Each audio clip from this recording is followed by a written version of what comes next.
Hey guys, have a joy here with Real Progressives. Tonight I am joined by a candidate I'm super excited to have. She is running against, who I call Beelzebub, Debbie Wasserman Schill in Florida D23. So thank you so much, Jen Perlman, for joining us tonight. I appreciate it. Thank you so much for having me on your show. Absolutely. And guys, I'm sorry, I've got the plague or whatever it is. But thank you so much for sending me all your tips on teas and organic herbal wonderful things. You guys are so sweet.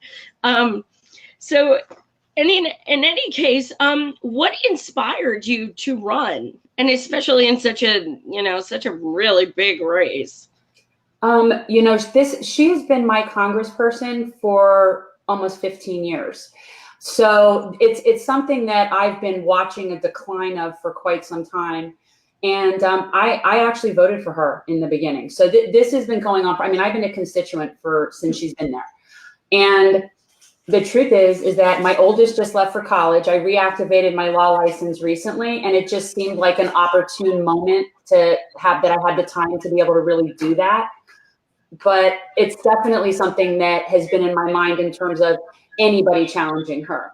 And so I volunteered for Tim's campaign in 2016, very hopeful about that as well. So it's just a matter of this has always been sort of in my mind. Yeah, absolutely. There's a lot of people in Broward who are just done with her. They have been for quite some time. Now, it's really interesting because I had Tim on 3 times. He's actually the first guest I ever had, which is crazy. But we were talking about how natural it seems for people with law degrees or paralegal degrees, anything like that, to go into politics. I didn't realize that until I started interviewing so many candidates.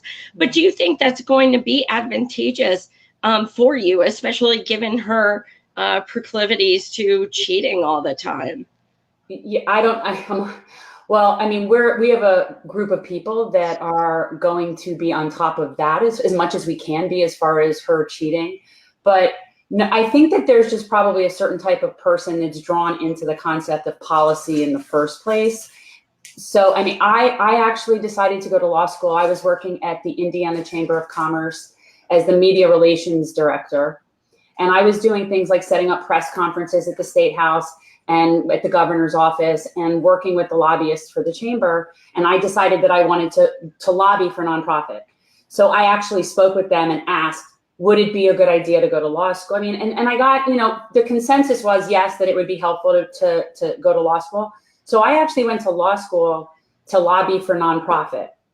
And I sort of fell into what I was doing anyway, but that was my original thought. So I always had an interest in policy, and then I got sidetracked with a bunch of other things. So for me, it was always more legislative policy was interesting to me. And when we chatted the one day on Messenger, you stated that it is just you and her running. There's no one else, not another Republican besides her, nobody else. There are. I believe there's actually 2 people that have filed as Republicans to run, but this district is so gerrymandered that really the race that matters is our primary. It's almost, once you get past that, November is pretty easy for this particular district to win. So, there's a big group of the Republicans here that they're not even very interested in investing in the race here. It's just the way it is. Right on.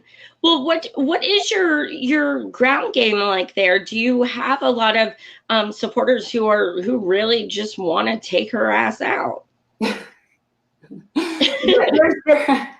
Yeah, there's a certain amount of that for sure. A lot of people are very, I'd say, cautious and maybe a little bit leery of even getting into this with her again. And I think some people maybe feel even defeatist to some extent here regarding her just being stuck in that position. And then she does have her group of supporters. She does. She has people that really love her down here, and that they, no matter what, they love her.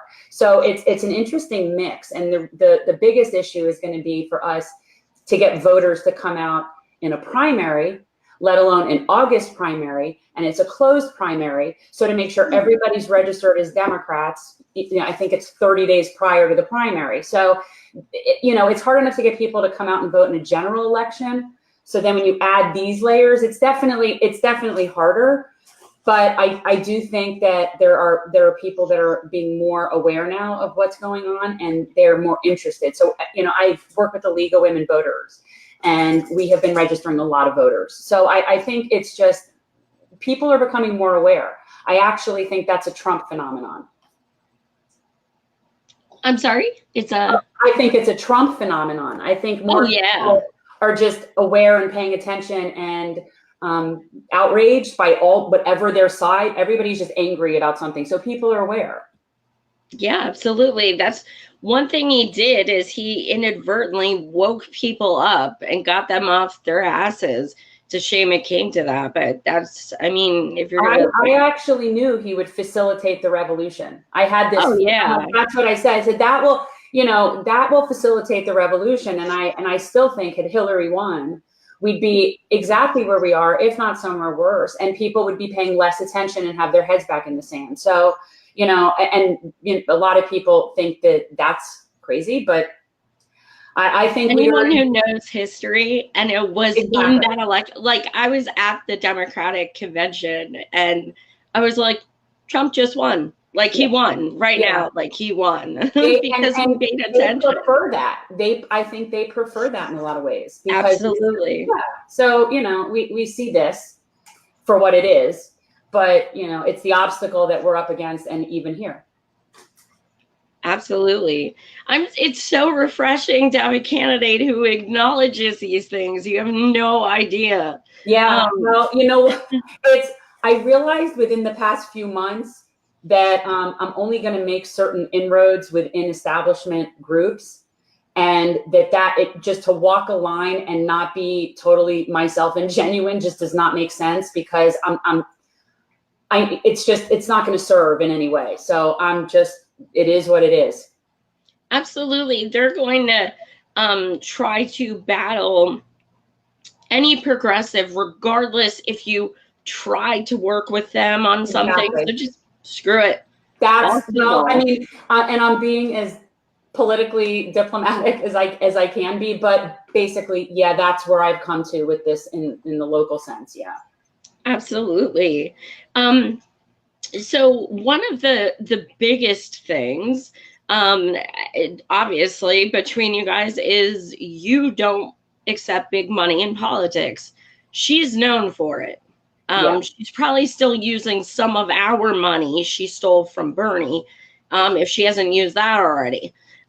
So why did you decide to not take any big money on your campaign, especially going up against someone who probably has just bajillions of dollars at her disposal?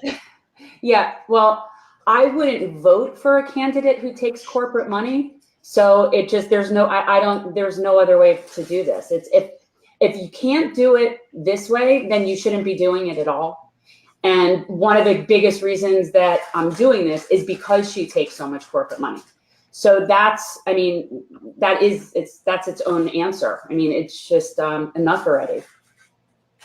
But yes, it makes it much more difficult, I will say. And I will also say that I am not as concerned as what she's making. She'll outraise us. She'll call in she'll get all her donations, have her fundraisers. That's fine. I just know what we need to bring in to run the campaign we want to run. So she'll bring in a lot more, but that doesn't mean anything as long as I can do what I need to do on our campaign. So I actually have told people that I don't even want to know the numbers from her number. I really just don't. It's irrelevant. Yeah, we know it's a lot. That's really all we need to know. It's a lot.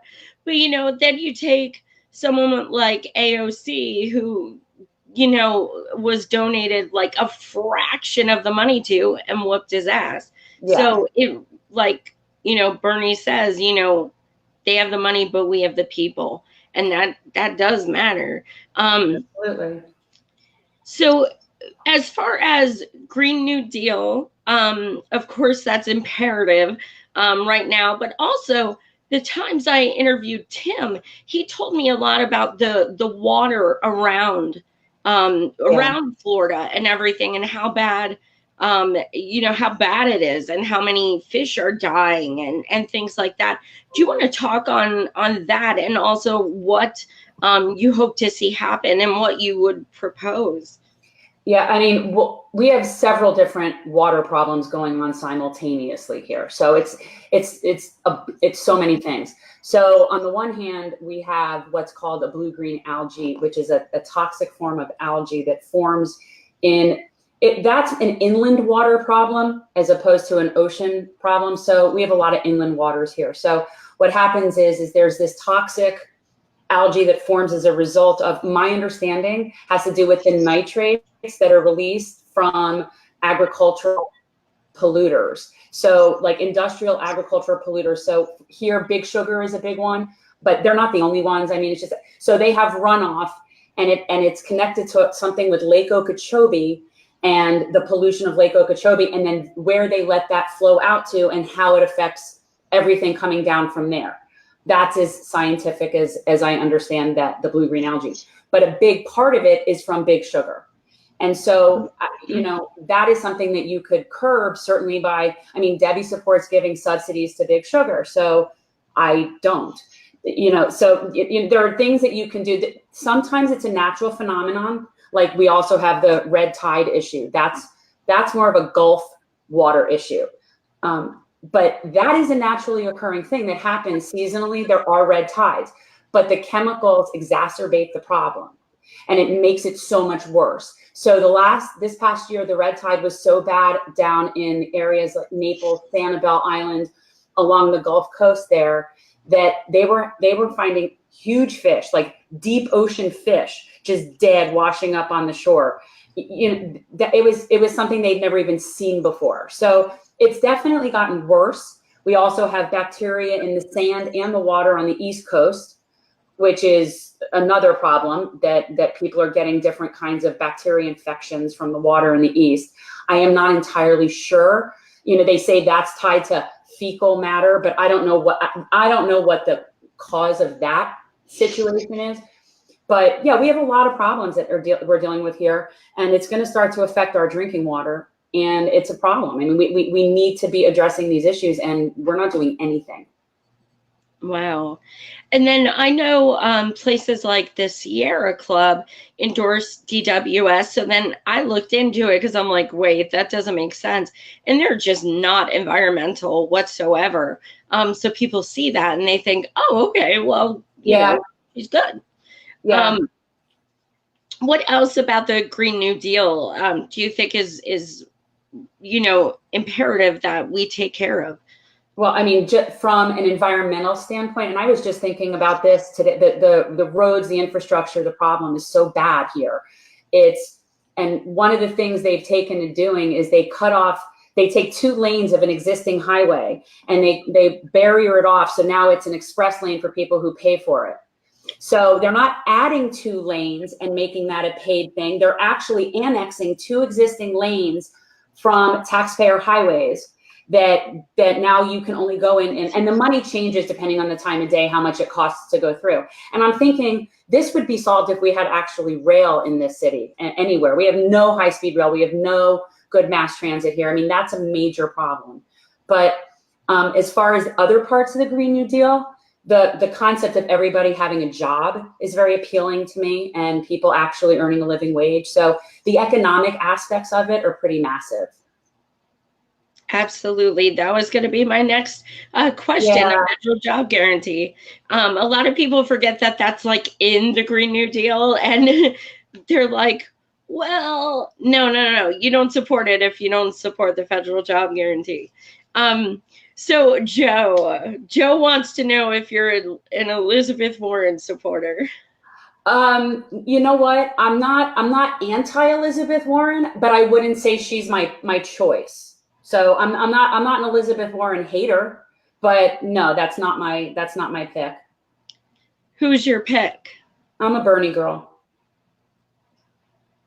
I was gonna say you post a lot of Bernie 2020 stuff. I do. I do. I mean, it's not proper for me to say that at this point. I'm not supposed to have a team. I'm supposed to be very open to all the candidates. Oh no, it's actually very smart of you to say that, because what's going to happen is 95% of my viewers are burners. So then they're going to see this and then they're going to say, holy crap, this girl's running against Debbie Wasserman Schultz and she's a Bernie supporter. And then you're going to get donations, volunteers. And stuff. I actually signed up to be, I'm actually on their web. There's like this Berniecrat website, and I actually am on there. I filled out the form to get on there. Oh, so okay. I was already affiliated to some extent, but and my dream is to get this concept to go viral, that I have this thought that if all of Bernie's volunteers donated $1 a month to my campaign and everybody collectively ousts Debbie Wasserman Schultz, that would be extremely poetically just. Great idea. Yeah, that's a really great idea. Because I'm in Pennsylvania. I push it, but it's just got to get out there. Yeah, that's a really great idea, because all of us all over this country loathe her. Yes, so I know. Her and Pelosi are like the two main elections. We have to, besides the presidential one, we need to focus on these two, because they affect our whole country, really. So yeah, that's a really great idea. So one of the most important topics, obviously, is Medicare for all. Now, that being said, there are apparently now different kinds of Medicare for all. What do you support in the respect of, do you think they can still have for-profit insurance companies in the mix? No, I don't. I think that ultimately, I don't see how you can have a for-profit healthcare system and have that work. So for me, healthcare is not something that should be for profit.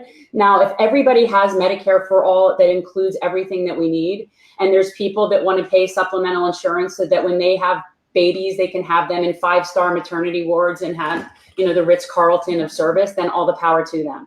So if there's any sort of market or niche for that type of, supplemental insurance, then fine. But otherwise, no, I don't understand what that is, other than somebody siphoning out the money from the middle. Right. Absolutely. How about prescriptions? Some, like Bernie came out with a plan that says $200 max per year. Warren came out with a plan that says $500 max per month. So is Big Pharma one of the things that you want to rally against? Oh, for sure. I'm gonna go with door A on those choices. Yeah. And so, yeah, $200 a year seems appropriate. Yeah, that's another problem. Well, to me, when I think of the middleman in the whole healthcare problem, it's both Big Pharma and the insurance company. They're together. So, they're just siphoning money from different aspects of the same thing. It's the same problem. It really is. So yeah, this is ridiculous. It's crazy that there's people that can't afford their insulin. It's crazy that people have to choose between food and medicine. It's enough already. And then, you have people taking money from private insurance companies, and we're watching this like in real time. And it's almost like being in a bizarro world, we're watching these people basically be bribed to allow everybody else to not have health insurance, and then brainwash people to tell them we can't afford it. Mm-hmm. Absolutely. And before I forget, you guys, tomorrow night I have a beautiful man on, Scott. He recently, a few months ago, he lost his son, who has a brand new baby, to suicide because he could not afford his $20 copay for his antidepressant. So we're going to be talking to him tomorrow, and his story is not rare, unfortunately. But I think it's important to see people as humans and not just statistics. So before I forget to plug him, definitely tune in tomorrow night, because he's just a warrior. But something that's also being talked about a lot, mainly because Bernie came out with this bill a couple days ago. Housing. Is housing a concern in your district? Yeah, huge here. We are actually, I don't remember our ranking, but we are in one of the top cities down here, areas, metro regions with one of the worst housing problems of affordable housing. We have a major crisis down here. We have one of the largest income inequality gaps too. So it's part of the problem. Yeah, we have huge housing problem here. And do you support rent control, like a cap on monthly rent? Sure, of course. You know, I Yeah. find it interesting when people when you ask these questions, because it's so like obvious to me, and the thought of somebody saying, yeah, no, I don't, it boggles the mind. Like Warren came out and said no 2 days ago, so that's why it's been on people's minds, because I'm like, how would she say no to that? Well, I don't understand how people say no to a Green New Deal that isn't even legislation. It's just a mission statement. I don't understand how anyone could be against that. Yeah, absolutely. So as far as immigration, Florida has many immigrants. How is your district made up? Do you have a lot of immigrants in D23? We do. In fact, a very good friend of mine was deported a year ago to Venezuela and is now stuck down there in Venezuela. And even though she's actually legally married to a citizen, and it's a nightmare. So we have definitely had a lot of roundups and people being detained. And I mean, everyone knows about the facility down in Homestead that had 3,000 kids in it. So in some ways, we're right at like the front lines for the immigration problem. Our district is a very strange combination because of the way that it's set up. So you've got a lot of older people. Well, it's South Florida, so you have a lot of older people. You have a lot of Jewish people. You have a very strong block of Venezuelans in a particular location. You have a block of Haitians. You've got, I mean, it's a very big, it's pretty diverse, but I would say the biggest voting block would be your older, educated, generally probably upper middle class population is who comes out and votes in the primary. And do you guys have for-profit prisons as well? We have the most, actually. Florida's number one. Wow. I know. It warms the heart. You know, it's one more thing Florida does the best, but yes, we actually have yeah, you're number one. We're number one. But yeah, we have the most for-profit prisons out of any state actually here. It's bad. And you know, they're making so much money on people that it almost feels like we're just having slavery here. Yeah, absolutely. And speaking of for-profit prison and people of color, Florida did have a victory. God, it's probably almost a year ago now, where they let ex-felons start voting. That's Amendment 4. It was Amendment 4, and Amendment 4 passed here with, I want to say it was 64% of the vote. And then now what has happened is since then, our state legislature has now enacted legislation that basically reduces what our whole state just voted to put into play. So we have a very, very Republican-led state house, and now they've put in, essentially the law is putting on a poll tax by making people who are returning citizens, they have to not only repay restitution, but they repay like fees and costs. And the reason that's a problem, I know people are thinking, oh, well, they should, because that's part of their debt. But the problem is most of these people, when they go to prison, that debt is reduced to what is called civil debt. And civil debt is you can have that debt, but that doesn't mean you don't get to vote. You can still owe the money, but that doesn't mean you don't get to vote. So we all have civil debt. You have a mortgage, you have whatever your debt is. It doesn't mean you don't vote. So that's what our legislature just did to undermine what we voted for in the state. Wow. Oh my gosh. So how does that work? Do they, like, this sounds ignorant, but I'm in Pennsylvania, so we don't have this. Do they literally have to like bring a check to vote? And no, they have to have everything cleared up before they can register. And if you don't, like let's say you have something that you had a court cost from 20 years ago from whatever county that was, and you don't even know, it could be $20 just sitting there and you don't even know, and you register to vote, And then if they find out that's technically now a 3rd-degree felony. So it is a scare tactic that they're using. And the people who are returning, obviously, it's an effective scare tactic. Sure. So would that happen? Would they go after them? Would they prosecute it? You know, I happen to think that if that does happen, that would be the test case. That would be the case where it has to go through the courts to realize that law that they just did was not within our Constitution. So, but nobody wants to be that person. Yeah. Well, the one woman, I forget what state, she's in jail for voting in the wrong district. Yeah. She's in jail for 5 years. I mean, it was literally an accident. Wow. That's interestingly, maybe she was taken in a place where they have a very big for-profit prison system, because that's, you know, when you're making, I mean, on the kids in the detention center, it was $750 a day per person per head. So there's no incentive to let people go. No. Wow. That's incredible. So as far as, what else, as far as criminal justice, do you hope to work on? Well, I can actually say what I am working on, at least for in the state level. One of the biggest issues in Florida also is called direct file. That's where children are charged as adults and tried as adults and in adult facilities. And Florida, of course, is #1 again in direct files. And so we have kids as young as 14 years old being charged as adults and put in adult facilities.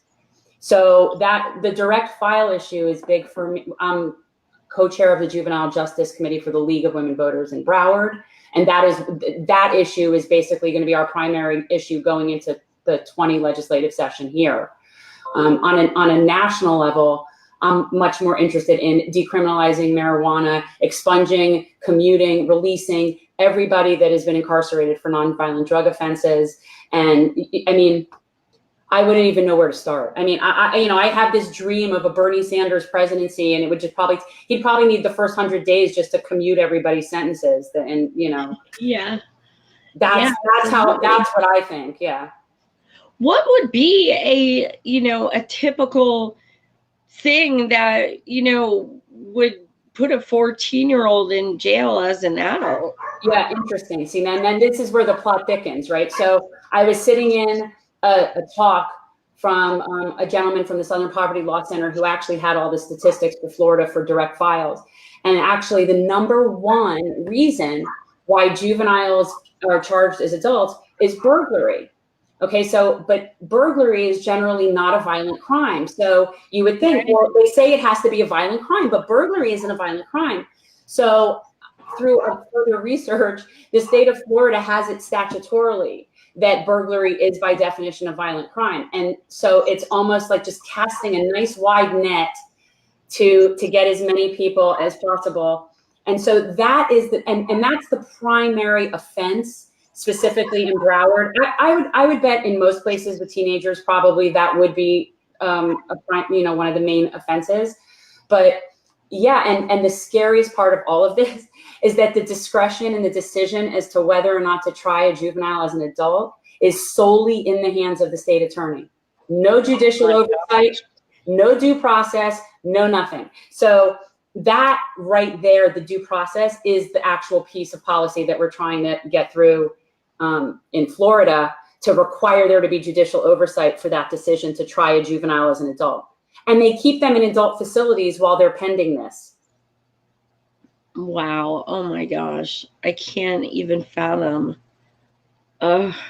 We actually had a couple weeks ago, a 17-year-old hung himself in Broward County in the jail that was being held as an adult, 17, and he killed himself.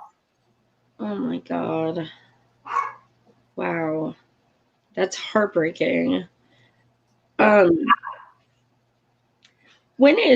I digress a bit, but when is your voter registration deadline? I'm not entirely sure when our deadline is for voter registration. Do you know? Our primary is August 18th, 2020. I know that I believe it's 30 days prior, because I know it's 30 days prior when you have to be registered as a Democrat. So I would think that it's just when you have to be registered. So that would be July, 18th, July 19th, 2020. So I'll give my spiel to the audience as always. Register as DEM. I know it's going to feel dirty, but this is what I'm gonna do. It really does. What's that? It really does. It does. I know. Well, I DEM exited in 16 and actually reaffiliated so that I could do this, because it's the only way to do it in this district. Yeah, absolutely. So definitely register DEM, but also keep checking to make sure you're still registered DEM, especially in Broward, in New York, in California. This is where we saw these things. So definitely. Peter says July 20th is the primary voter. Right here. Oh, thanks, Peter. So one of the people in the chat is speaking on the Everglades. Do you have anything you'd like to speak on? They have some concerns about what's going on. Did they ask anything in particular? I didn't see anything in particular. Okay. No, I'm a big fan. I could talk a lot about the Everglades. I'm a second generation Florida native, so I could talk a lot about the Everglades. I grew up down here. It's the only place in the whole world where alligators and crocodiles coexist.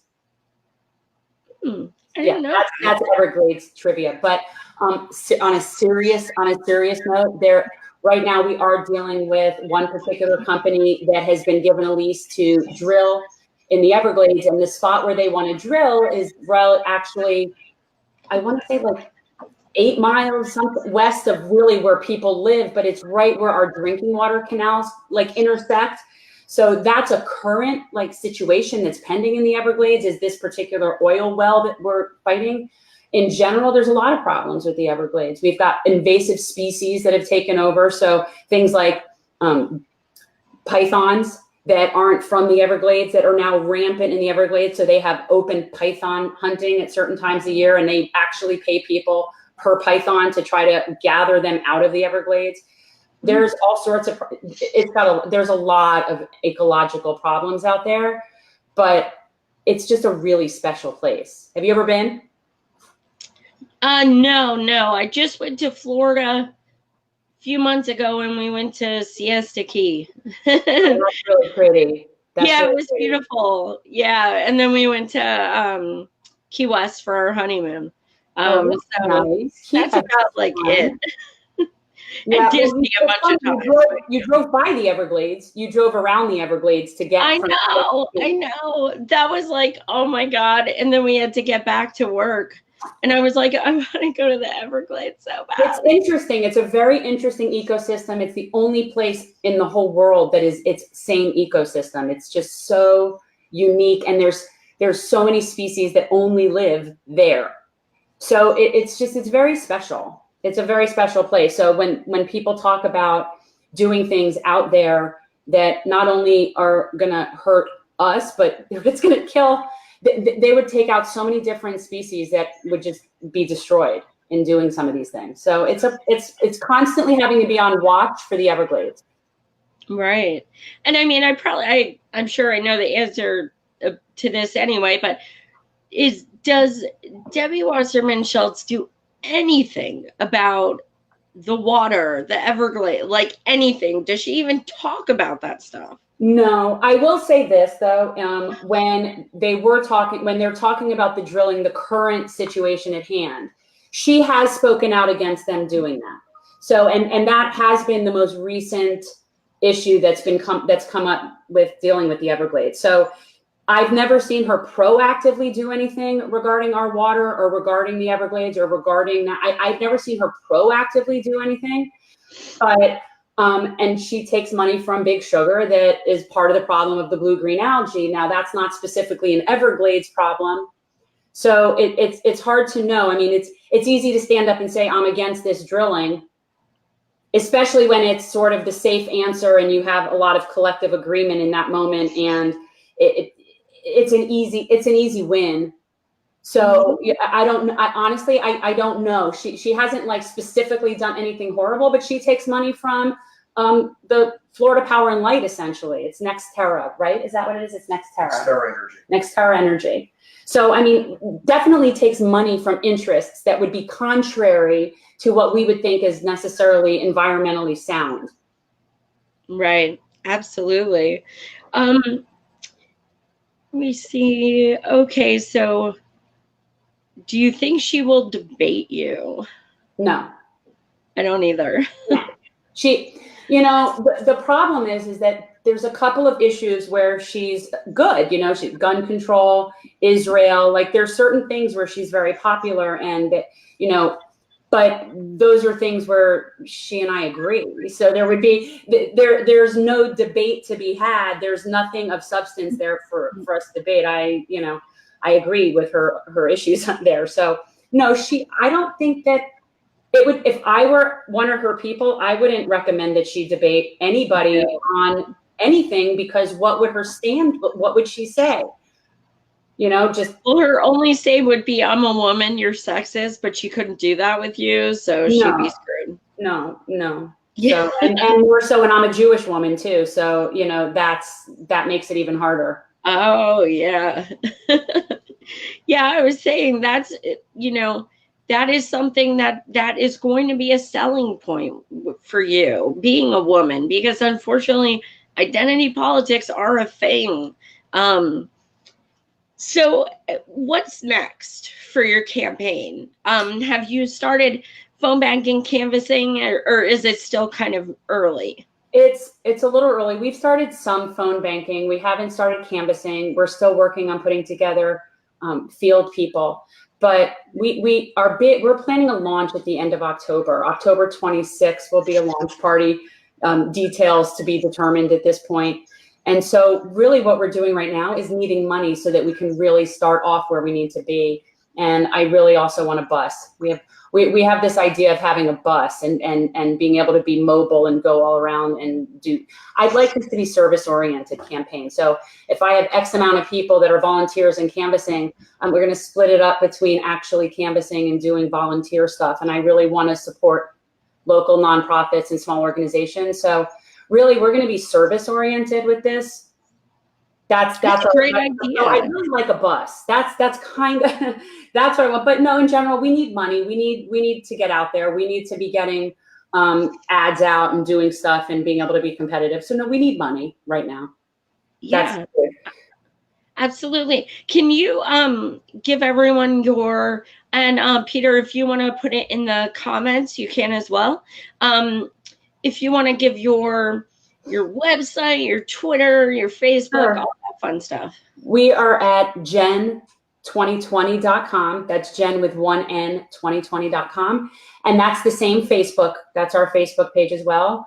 On Instagram and Twitter, we're at JenFL23 for Florida's 23rd district. So, and we are really, we'd love this to be tons of monthly small dollar donations, really be like a group effort to do this.